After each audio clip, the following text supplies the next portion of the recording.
Hablar de política en la mesa de Así Amaneció con uno de los líderes históricos del movimiento indígena. Nos referimos al economista Auqui Tituaña. Él fue alcalde de Cotacachi y evidentemente fue uno de los primeros políticos en poder trascender en la escena nacional a propósito de su condición y su identidad indígena. Ha recibido premios internacionales y ha sido desde luego una de las figuras más representativas del sector en Ecuador. Economista Tituaña, buenos días y bienvenido a Así Amaneció. Muy buenos días a toda la mesa, un abrazo fraterno a Guayaquil, al Ecuador y al mundo. Muchas gracias por esta oportunidad. Si hay alguien que sabe de política en el sector indígena por la elección popular, sin duda es usted. Varias veces alcalde de Cotacachi y una representación en el tiempo muy interesante. Y digo esto porque habrá gente de una generación reciente que quizás no tenga en cuenta todo lo que significa su nombre para el movimiento indígena. En ese sentido, hoy más que nunca, la representación indígena está jugando un papel importante respecto a la decisión de la votación en la segunda vuelta electoral. Desde su criterio y desde su análisis, ¿es Leonidas Issa un dirigente realmente representativo hoy por hoy que puede mover las masas del voto indígena en el país? Sí, el movimiento indígena tiene su particularidad organizativa. Hay una estructura regional, por ejemplo, las organizaciones de las nacionalidades en la Amazonía ecuatoriana, la nacionalidad quichua en la sierra ecuatoriana y obviamente hay nacionalidades también en la costa ecuatoriana. Y desde esa dinámica, las discusiones de temas trascendentales para el movimiento indígena, para el país, se la socializa. Y desde esa perspectiva, obviamente, un dirigente puede, si tiene carisma, si tiene argumentos, si tiene validez en su planteamiento, puede incidir en las decisiones, pero también puede ganarse la resistencia y el rechazo de las dirigencias de las otras provincias y las otras regiones, y como en este caso ya en el proceso electoral, eh, ISA tiene una postura, la tenía desde siempre a favor de Correa, del correísmo, y sí, ahora se está evidenciando su mayor simpatía, querer invitarnos a pasar la página y olvidarnos todo lo que ha significado el correísmo para el movimiento indígena y también el fracaso que el correísmo ha significado para el Ecuador en la década robada y en la década perdida. Entonces, en este sentido, las personas nos podemos ganar el respeto, el cariño, la admiración y el acompañamiento de la gente en la medida que actuemos con la verdad y actuemos en base a las decisiones democráticas que se van tomando en este espacio del movimiento indígena a nivel de todo el país.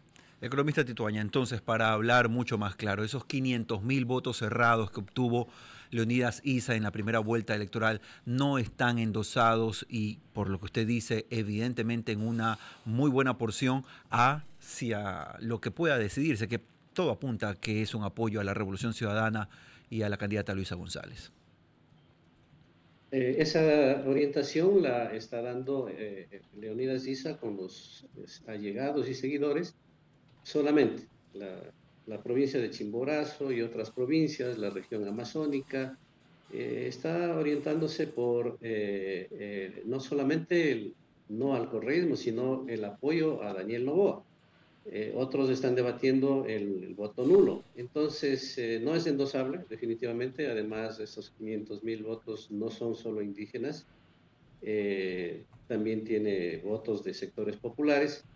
Y me imagino que en el análisis de si queremos un país hacia la destrucción, que se vaya al abismo, o un país que se mantenga como está y mejore la situación, pues en ese sentido se inclinarán y decidirán su voto, porque no es un voto ni ideológico ni tan militante al 100%, y se va a mover ese porcentaje. ¿Se puede decir de alguna manera, economista Tituaña, que la figura de Isa es más mediática en este momento que de influencia a través de su dirigencia en el sector indígena?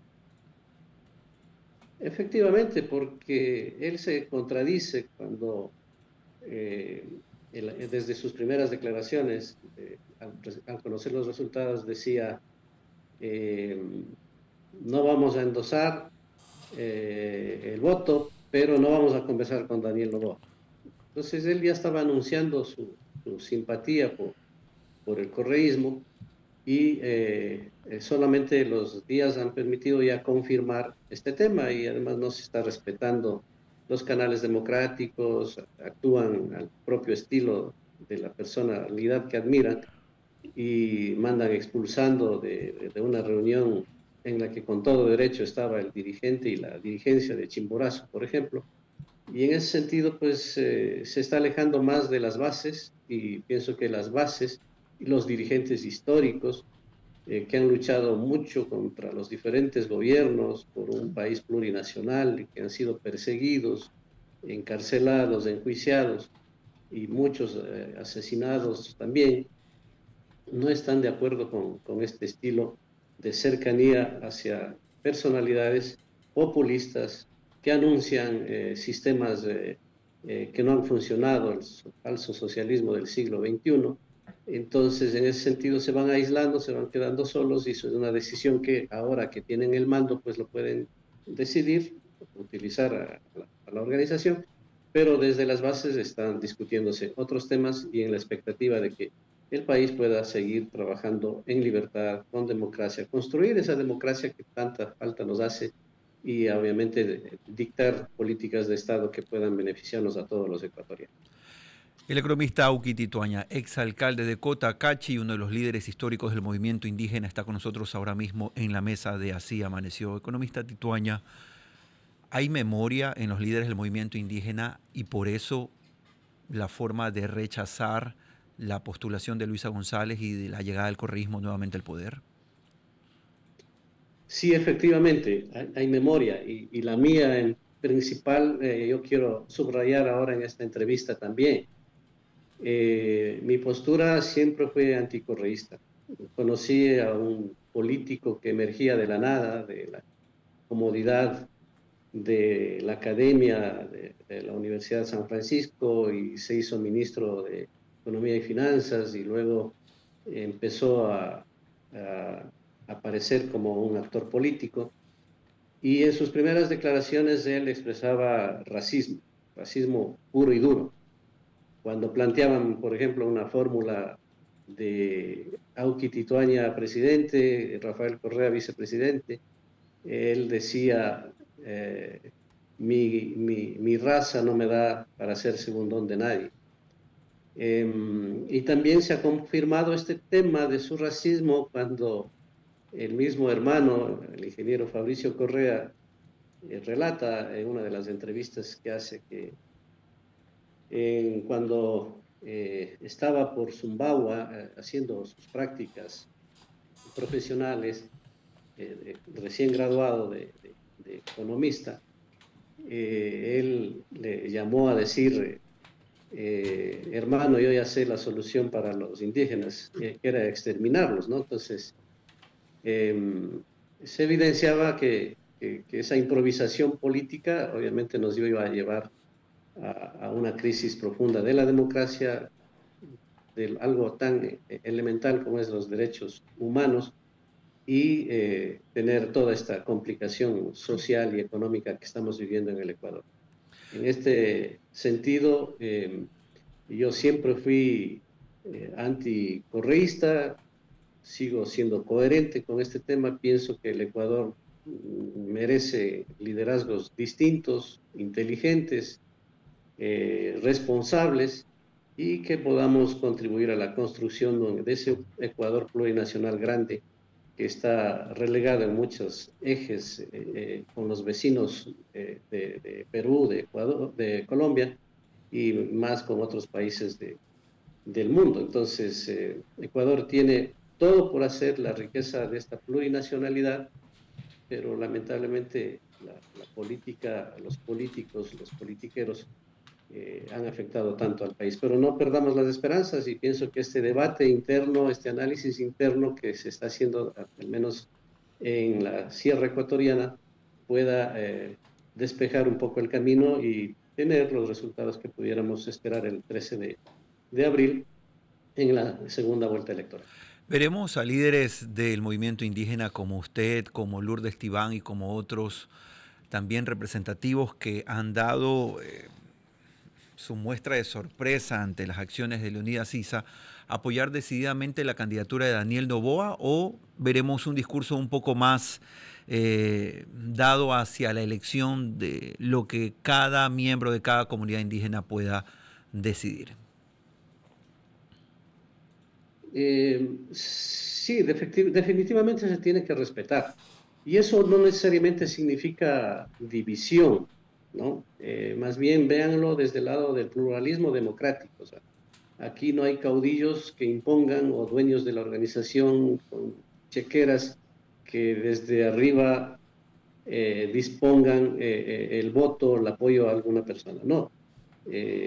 Además, existimos nuevos actores profesionales, emprendedores, empresarios, nuevos liderazgos que existen de hombres, mujeres, jóvenes, que somos capaces de discernir qué es lo que conviene al Ecuador y que debemos ser tan seguros en las propuestas que hacemos de mandar políticas de Estado, reglas claras para atraer la inversión, hacer negociaciones sobre la mesa que beneficien a la mayoría de los ciudadanos, la gran mayoría de ciudadanos. Esto lo hemos demostrado en las alcaldías, en las prefecturas, inclusive en algunos ministerios. Recordemos cuando la doctora Nina Pacari fue canciller de la República, hizo una importante gestión en representación del país, ¿no? Con esta visibilización de un pluralismo con una raíz histórica que va a enriquecer la vida democrática del país. En ese sentido, todos nosotros los que hemos aportado al país con un granito de arena al gran cambio que quisiéramos, que no estamos hablando del Ecuador de hace 50 años, nosotros hemos demostrado desde nuestra accionar político aportes trascendentales, reconocimientos y premios a nivel internacional, y en este sentido el Ecuador puede llegar a ubicarse en uno de los sitiales importantes de Latinoamérica y a nivel mundial. Queremos agradecer al economista Auqui Tituaña, uno de los líderes del movimiento indígena, de hecho, uno de los fundadores de Pachacutic, y evidentemente una de las voces más potentes que tiene esta organización, ahora mismo dando su punto de vista de cómo se da el análisis político al interior de la CONAIE y también de Pachacutic. Seguimos en Así Amaneció, ya son las 9:20 de la mañana.